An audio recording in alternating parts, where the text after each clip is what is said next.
Welcome to Kenton's videos. Enjoy the video. You start by setting the project size and frame rate so zooms behave predictably. Open a composition and import the clip and any background. Once done, drag the clip onto the timeline and trim to the exact range you want to animate. Make sure to enable keyframe snapping for precision and switch to the transform controls.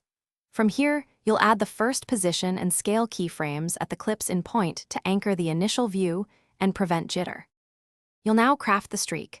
Set a start keyframe for position and scale, then move forward and create the end keyframe with increased scale and shifted position to imply motion.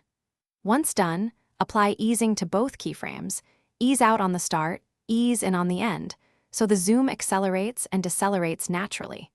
Make sure to enable motion blur on the layer for streak realism, and duplicate the layer if you want multiple overlapping streaks, with staggered time. To finish, refine by adding directional blur or a subtle vignette to sell the streak, then open the graph editor to smooth the speed curve and adjust timing.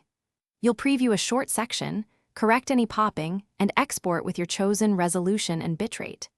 If things go wrong, like jitter or unexpected jumps, make sure the anchor point is centered, enable subpixel smoothing, and consider breaking the zoom into 2 shorter keyframed segments to regain control and eliminate abrupt motion. Thanks for watching. Consider subscribing if we helped you.